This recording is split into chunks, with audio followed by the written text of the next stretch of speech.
ल साथीहरू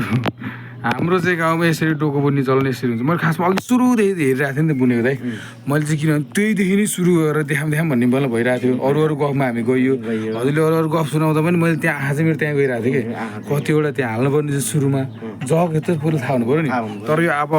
उठिसक्यो होइन डोको उठेपछि त अब होइन उठिसक्यो नि त आधा उति डोकोको सेप त आइसक्यो त होइन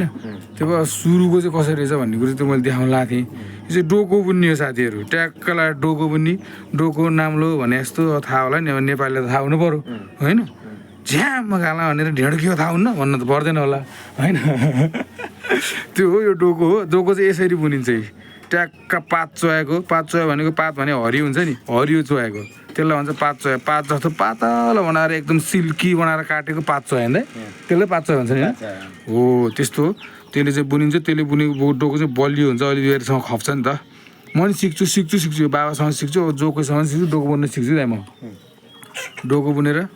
त्यो चाडा खुट्टोको कुरो चाहिँ अलिक ठुलो भइदियो नि होइन यिनीहरूलाई किन अहिले देखाउने हामी पनि भाइरल भएपछि ताइरल कुरो देखाइदिउँ न यो चाहिँ कुखुराखोर हो यहाँ यस्तो अजिबको कुखुरा जन्मेको छ यो जो संसारमै जन्मे होइन ल आज मैले यो कुरा घोषणा गरिदिएँ तथ्य चाहिँ पछि हेरौँला फेरि कुरो छ है हुनु पऱ्यो छ होइन मतलब अहिले चाहिँ नदेखाऊँ भनेर हो ट्याक्क यो चाहिँ डोको हो अब यो नेपाली समाजमा डोको बुन्ने प्रचलन छ अहिलेसम्म पनि हाम्रो गाउँमा छ अझै पनि बुनिन्छ अब मैले पनि धान्नेवाला छु भनेपछि पछिसम्मै हुनेवाला छ यो चाहिँ होइन मैले पनि सिक्ने भनेपछि त पैसा हुन्न त हुन्छ भनेपछि यो चाहिँ हाम्रो कर्लुङ गाउँ हो कर्लुङ गाउँ हाम्रो दाइको कोट प्यान्ट हिजो ढलक्क ढल्काएर गयो त्यहाँ सुकिरह आज सुकाएर आइरहनु गरेर चट्टा राखेर फेरि कसले बिहे गर्ला त भनेर कुरेर बस्छ फेरि त्यो कोट अब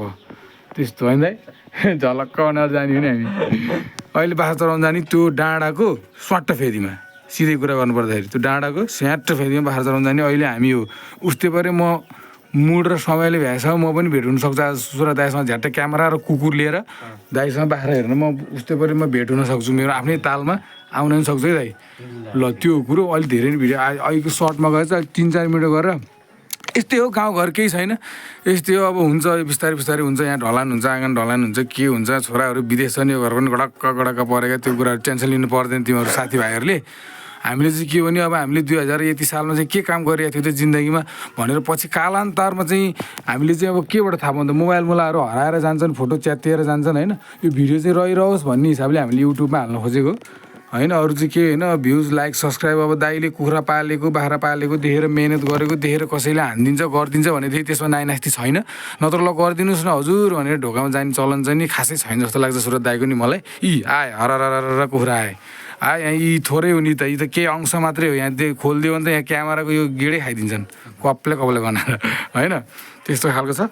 अब त्यो पारीको त्यो लुगाभन्दा पारीको अङ्गुरको बोट हो अङ्गुर खान मन लाग्यो सम्पर्क गऱ्यो भने चाहिँ सिजनेबल अङ्गुर ट्याक्क मजाले पाइन्छ दाइले 1 किलो चाहिँ त्यतिकै फ्रीमा पनि दिन सक्नुहुन्छ है मनकारी हुनुहुन्छ हाम्रो सुरत दाइ अब सुरत दाइ घरै हो सुरत दाइको अनुहार पछि देखाउने हामी एउटा खसी 1 लाख रुपियाँ जाने भएपछि बल्ल हेरी मैले पाले खसी भने त्यतिखेर अनुहार देखाउने हो हामी घर चाहिँ यही हो अहिले चाहिँ भिडियो हेर्दै गर्नुहोस् न के गरेर रहेछ कसो गरेर रहेछ मेहनत के रहेछ भन्ने कुरो दाइले बिस्तारै देखाउँदै जानुहुन्छ